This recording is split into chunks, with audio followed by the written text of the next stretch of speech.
Peasant movement यानी कि किसान आंदोलन, किसान विद्रोह अंग्रेजों द्वारा भारतीय कृषि व्यवस्था में किए गए व्यापक परिवर्तन ने या परिवर्तनों ने भारतीय कृषि को बृहद स्तर पर प्रभावित किया, जिसके परिणाम स्वरूप कृषक समुदाय निर्धनता के श्राप से ग्रसित हो गया। उपनिवेशवाद के अधीन भारतीय कृषि की निर्धनता के कई कारण थे। कारणों की बात करें तो सबसे पहले है जो उपनिवेशवादी आर्थिक नीतियां थी अंग्रेजों के द्वारा। हम क्योंकि उपनिवेश हो चुके थे, उपनिवेशवादी आर्थिक नीतियां कहीं ना कहीं ये भी एक कारण बनती है। भारतीय हस्तशिल्प का विनाश, उससे क्या हुआ, भूमि पर अत्यधिक दबाव बढ़ेगा, क्योंकि व्यक्ति क्या है जो हथकरघे उद्योग में लगा हुआ है, कुटीर उद्योग में लगा हुआ है। कहीं ना कहीं ब्रिटिशर्स के द्वारा आधुनिक मशीनों के द्वारा मिलों से कपड़ा आना, कपड़ा तैयार होके रेडीमेड कपड़ा बन के आना, जिससे यहाँ सस्ते दामों में बेचते थे और हमारा हस्तशिल्प बेकार हो गया। यानी कि जो हस्तशिल्प में लगे हुए व्यक्ति हैं वो लोग बेरोजगार हो गए। उनके पास जब जीविका अर्जन का कोई साधन नहीं रहा तो वो कृषि करने लगे। जिनके पास कृषि नहीं होती थी वो कृषि मजदूर बन गए। इसके साथ साथ अंग्रेजों के द्वारा लाई गई नई भू राजस्व व्यवस्था, ये भी तो हस्तशिल्प का विनाश, कृषि पर बढ़ा दबाव, कृषि पर बढ़ा दबाव, ये कारण नई भू राजस्व व्यवस्था, नई भू राजस्व व्यवस्था सामने आई। उपनिवेशवादी प्रशासनिक एवं न्याय व्यवस्था, उपनिवेशवादी प्रशासनिक न्याय व्यवस्था के भी शिकार हुए किसान। ब्रिटिश शासन ने भारतीय कृषि को लगान की, ऊंची दरों, अवैध करों, भेदभावपूर्ण बेदखली, जमींदारी क्षेत्रों में बेगार जैसी बुराइयों से त्रस्त कर दिया था। रैयतबाड़ी क्षेत्रों में सरकार द्वारा किसानों पर भारी भरकम टैक्स लगाया गया, जिससे किसान जो है वो रुष्ट हो गया। और जब किसान रुष्ट हो जाएगा तो इसका मतलब है अंग्रेजी सरकार के खिलाफ हो जाएगा। इन्हीं विभिन्न कठिनाइयों ने किसानों को अपनी जीविका के एकमात्र साधन, जो किसान है उसकी जीविका का एकमात्र साधन क्या है, कृषि है। और कृषि को हर संभव प्रयास कर देगा अपनी जीविका को बचाने का, क्योंकि एकमात्र साधन है। अगर एक किसान खेती चली गई तो क्या करेगा किसान, क्या खाएगा? इसे बचाने के लिए उसे महाजनों से ऋण लेने पर मजबूर कर दिया गया। महाजन क्या करते थे? महाजन अत्यंत ऊंची दरों पर ऋण देकर उन्हें ऋण के जाल में फंसा लेते थे। और कृषि धीरे धीरे क्या हो गई, कृषक बेचारा गरीबी के दंश को झेलने लगा, मजदूरी करने को विवश हो गए, जमींदारों की बेगारी करने के लिए विवश हो गए। इन कारणों से कई कृषकों ने कृषि करना ही छोड़ दिया। जब कुछ मिल नहीं रहा है कृषि में तो कृषि करना उन्होंने छोड़ दिया। कृषि भूमि खाली पड़ी रहने लगी। अब क्या होगा? अंग्रेजों को टैक्स चाहिए। किसान जब खेती कर नहीं रहा है तो टैक्स देगा कहां से? किसानों की हालत कैसी हो गई? जर्जर हो गई। और जब जर्जर हो गई तो यहां पर क्या हुआ? कृषि उत्पादन कम होने लगा। किसानों ने अपने अत्याचारों का विरोध भी किया, जो भी उनके ऊपर अत्याचार हो रहे थे उनका विरोध किया, तथा शीघ्र ही वे इस निष्कर्ष पर पहुंचे कि उनका अगर मुख्य शत्रु है कोई तो वो कौन है? उपनिवेशवाद। उपनिवेशवाद यानी कि ब्रिटिशर्स ये मुख्य शत्रु हैं। इसके बाद में कहीं महाजन हैं, साहूकार हैं, क्योंकि हम किसी के जाल में फंस रहे हैं। वो किसके जाल में फंस रहे हैं? ब्रिटिशर्स के जाल में फंस रहे हैं। और किसान विद्रोह इन्हीं कारणों से हुआ। एक नई भू राजस्व व्यवस्था है जिसके विषय में हम आज विस्तार से चर्चा करते हैं। नई भू राजस्व व्यवस्था के बारे में समझते हैं।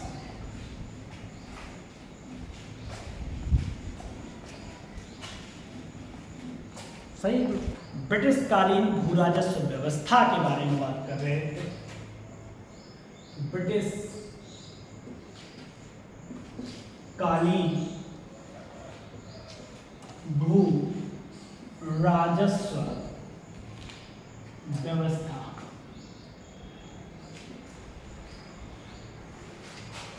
ब्रिटिश कालीन भू राजस्व व्यवस्था में अगर सबसे पहले अगर कोई आएगा, जैसे बच्चे ने कहा था कि सर जो व्यवस्थाएं थी वो पहले बताइएगा, तो वो व्यवस्थाएं पहले आप देखिए कौन सी ब्रिटिश कालीन भू राजस्व व्यवस्थाएं थी जिससे किसान के शत्रु अंग्रेज ही नहीं, जमींदार भी हो गए, साहूकार भी हो गए।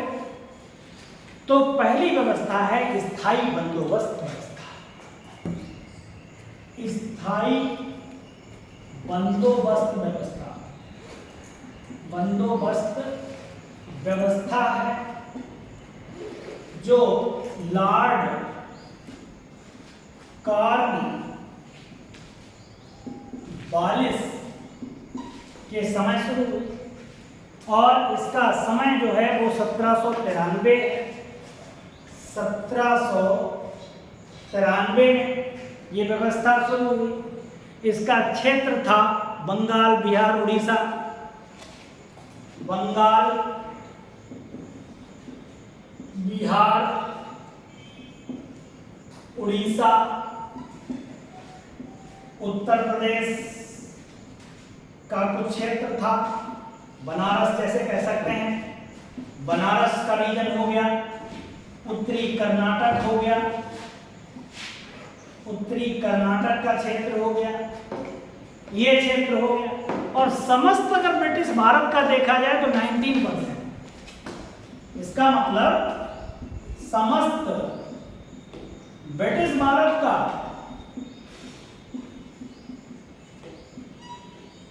19% हिस्से पर भूमि अधिग्रहण सदैव के लिए जमींदार को। भूमि अधिग्रहण किसको था? सदैव के लिए भूमि अधिग्रहण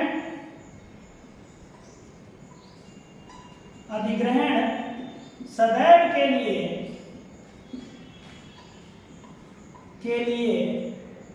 जमींदार को। अब इतना ही ईमानदार तो जमींदार होगा ना, बिचौलिया बन गया, कई बिचौलिए होंगे। अब जमींदार है तो क्या खुद जाएगा राजस्व वसूलने के लिए किसान के घर में? वो अपने गुंडों को भेजेगा, अपने कई बिचौलिए पाल लेगा और बिचौलिए बीच में ही कुछ ना कुछ उससे पैसा लेंगे, किसान को परेशान करेंगे। तो ये व्यवस्था बहुत अच्छी व्यवस्था नहीं है। ब्रिटिश सरकार को अगर राजस्व देते थे तो वो जमींदार ही देते थे। और जमींदारों के पास क्या था? ये राजस्व इकट्ठा करने का अधिकार था। तो राजस्व कौन इकट्ठा कर रहा है? जमींदार। अगर इकट्ठा कर रहा है लगभग 10 से 11% भाग जो है, हिस्सा है, वो सरकार के पास जाता था। 10 से 11% हिस्सा, 10 से 11% हिस्सा सरकार के भाग में या सरकार के हिस्से में जाता था। दूसरी व्यवस्था अंग्रेजों ने लाई, वो व्यवस्था लाई रैयतवाड़ी। रैयत का मतलब बंगाल में रैयत का मतलब किसान होता है। किसान रैयत बाड़ी व्यवस्था जो है, तो इसका जो कह सकते हैं, उस समय गवर्नर जनरल थे तो टॉमस मुनरो थे, सर टॉमस मुनरो साहब थे। मुनरो ये 1820 से 27 तक जाता है। 1820 क्षेत्र था बंबई, मद्रास, असम। अगर क्षेत्र की बात करें तो बंबई हो गया, मद्रास रीजन हो गया और असम का क्षेत्र हो गया, ये भाग था। अगर समस्त ब्रिटिश भारत की बात करें तो लगभग 51% था। समस्त ब्रिटिश भारत का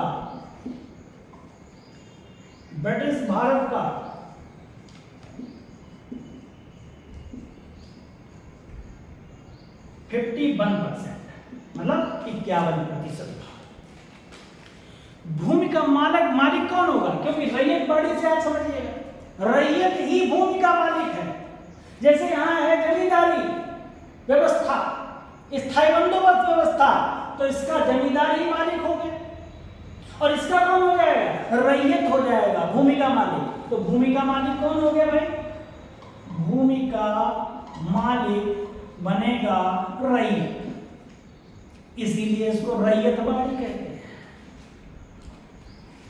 ब्रिटिश सरकार को राजस्व देने की जिम्मेदारी किसकी हो जाएगी? किसान की हो जाएगी। यहां राजस्व देने की जिम्मेदारी किसकी हो जाएगी? क्योंकि भूमि अधिग्रहण सदैव के लिए जमींदार के लिए, तो जमींदार। कर की दर मालूम कितनी थी इसमें? जो टैक्स दिया जाता था वो 33 से लेके 55%। अब कहोगे 33 से लेके 55%, ये क्या?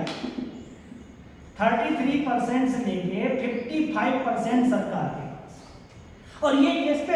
उपज पे था। जमीन भी तो ए ग्रेड की होती है, बी ग्रेड की होती है, सी ग्रेड की होती है। जैसी जमीन वैसा टैक्स, ये वसूल के जाता है। कौन दे रहा है? किसान दे रहा है, रैयत मालिक हो गया इसका। और कर की दर भी आपको बता दी गई। तो ये इसमें क्या है? स्थायी बंदोबस्त व्यवस्था है। इससे भी कृषक नाराज थे क्योंकि बिचौलिए बढ़ गए थे। और रैयत बाड़ी में भी टैक्स की दर बहुत ज्यादा है। यहाँ टैक्स की दर 10 से 11% है, तो यहाँ 33 से 55% किसान के पास क्या रहा? मालिक ऐसे बना दिया, फर्जी में मालिक बना दिया। टैक्स ऊंची दरें। माहलबाड़ी, तीसरी बात आती है माहलबाड़ी व्यवस्था। बड़ा किसान परेशान था। ऐसी व्यवस्थाएं लाई गई अंग्रेजों के द्वारा। हॉल्ट मैकेंजी है इसके governor general, Holt Mackenzie. Holt Mackenzie ये 1822 में लागू की जाती है व्यवस्था। क्षेत्र मालूम है कितना था? उत्तर प्रदेश हो गया, मध्य प्रांत हो गया, पंजाब। उत्तर प्रदेश, मध्य प्रांत, उस समय मध्य प्रांत कहा जाता था, मध्य प्रांत और पंजाब का रीजन, ये क्षेत्र में आ गया। समस्त ब्रिटिश भारत का जो कितना परसेंट था? 30%। समस्त ब्रिटिश भारत का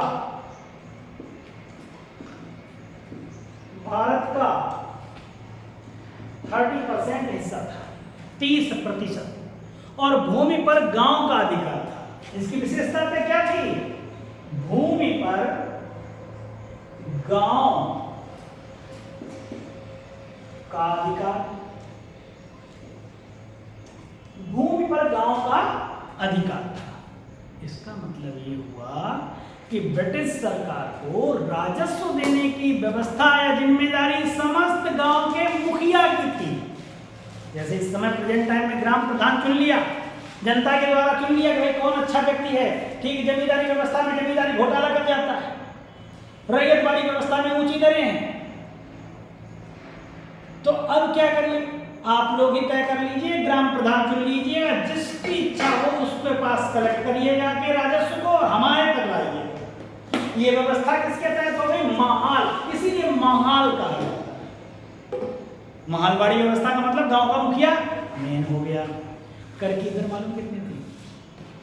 कर की दर जो थी वो भैया थी 60% टैक्स की दर थी, इतना परसेंट आपको देना था।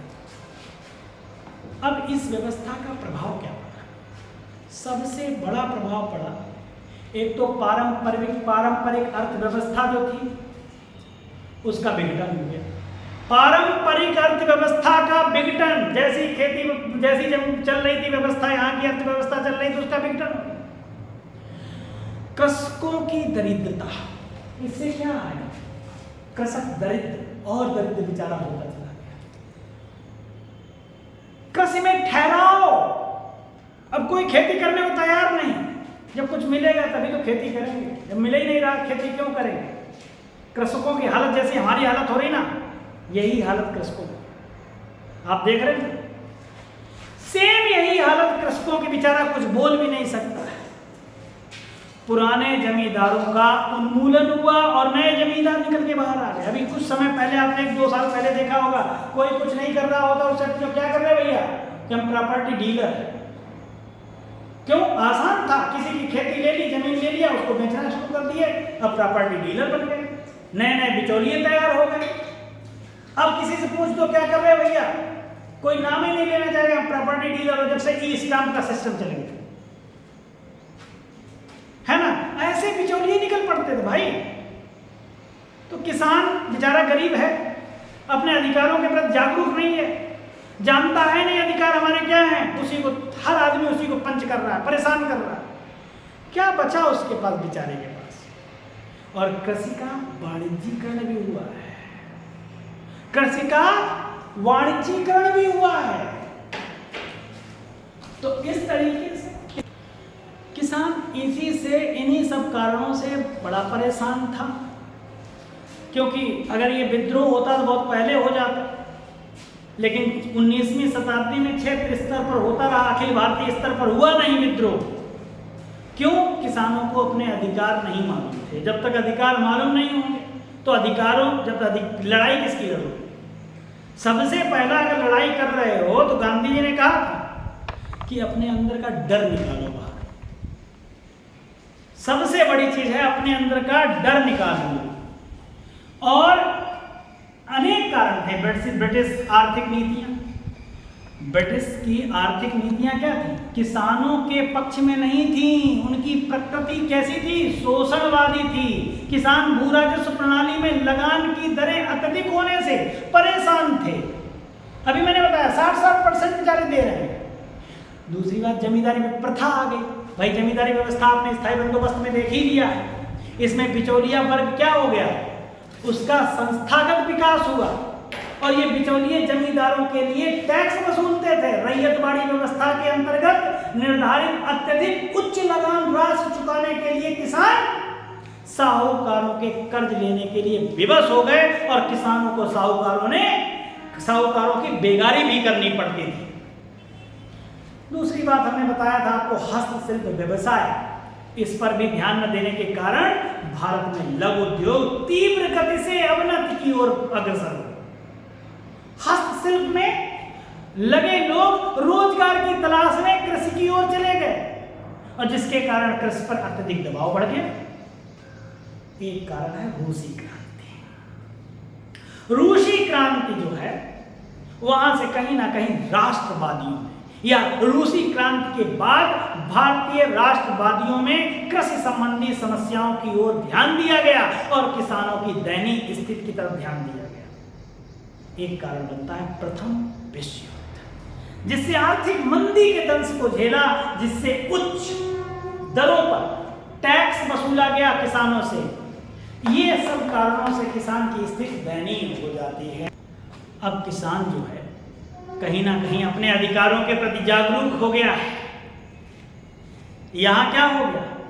अध्ययन की सुविधा के लिए किसान विद्रोह को 2 भागों में हम बांट सकते हैं।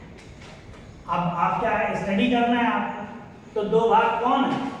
एक तो भैया 19वीं सदी के किसान आंदोलन, 19वीं सदी के किसान आंदोलन,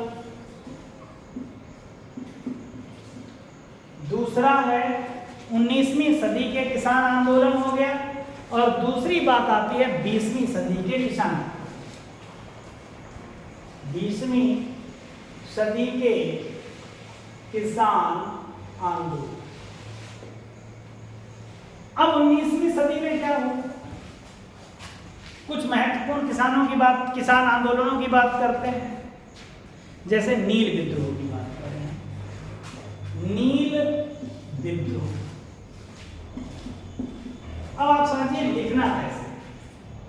मान लीजिए नील विद्रोह, तो आपको 2-3 चीजें मालूम होनी चाहिए, इसके कुछ कीवर्ड मालूम होना चाहिए। कीवर्ड जो है वो क्या है? पहला है कि नेतृत्वकर्ता नील विद्रोह का कौन रहा? नेतृत्वकर्ता तो 2 भाई थे यहाँ, एक थे कौन? दिगंबर, और दूसरे थे विष्णु। दिगंबर, दूसरे हैं विष्णु, और इनके आगे लगा विश्वास। इसका मतलब दिगंबर विश्वास और विष्णु विश्वास, ये 2 भाई हैं, नेतृत्व करता है। पहला आपको ये मालूम होना चाहिए कीवर्ड में। दूसरी बात आ जाती है इसका ईयर, ये सन 1859 ईस्वी, सन 1859 ईस्वी में गोविंदपुर गांव से प्रारंभ हुआ। गोविंदपुर गांव से प्रारंभ हुआ। सरकार ने शिटोन कार की अध्यक्षता में, सरकार ने क्या किया? शिटोन कार की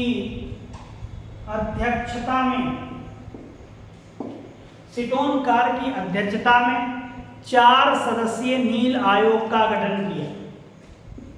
4 सदस्यीय नील आयोग का गठन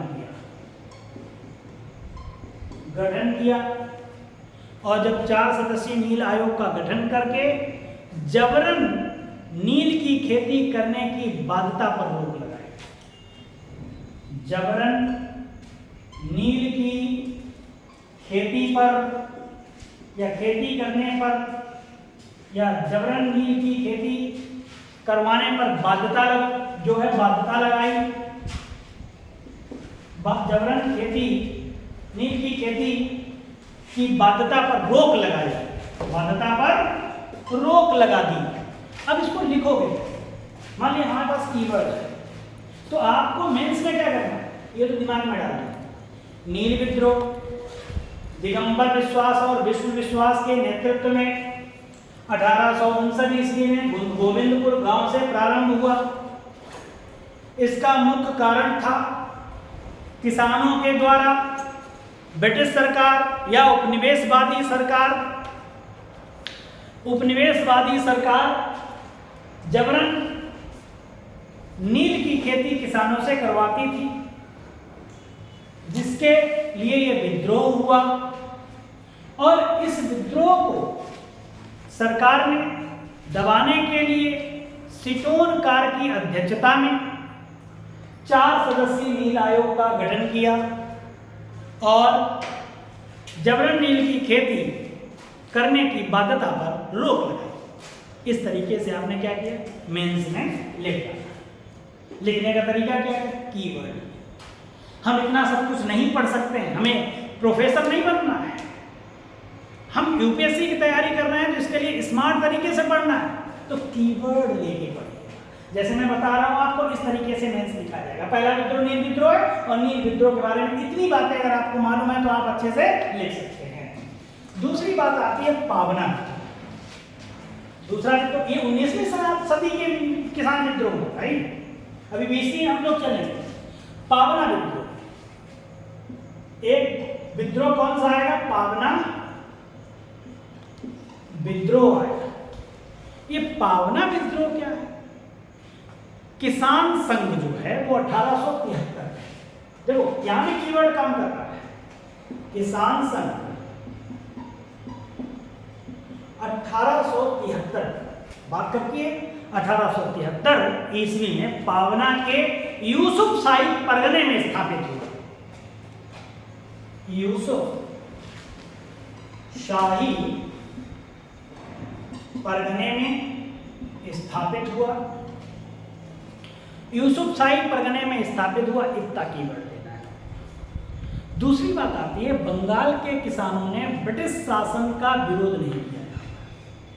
यहाँ ये बंगाल में पावना पड़ता है। पावना का एक मूल आप देखिए विशेषता क्या है, इन्होंने ब्रिटिश सरकार का विरोध नहीं किया। तो आप लिखिएगा ब्रिटिश सरकार का विरोध ना करके ब्रिटिश सरकार का विरोध ना करके इन्होंने विरोध किसका किया? जमींदारों का विरोध किया। जमींदारों का विरोध किया, जमींदारों का विरोध किया। और किसानों ने एक नारा दिया था, बहुत बढ़िया नारा है। नारा देखिए किसानों, इन्होंने कहा कि हम महारानी के रैयत बने रहना चाहते हैं। क्या बने रहना चाहते हैं? महारानी के रैयत बने रहना चाहते हैं, लेकिन हम जमींदारों के, साहूकारों से हम दूर होना चाहते हैं। और ये बंगाल के बुद्धिजीवियों का भी इनको समर्थन इस आंदोलन को प्राप्त हुआ, जिससे आंदोलन थोड़ा सा उग्र रहा और इसका फायदा किसानों को मिला। 19वीं सदी का ये विद्रोह है दक्कन विद्रोह।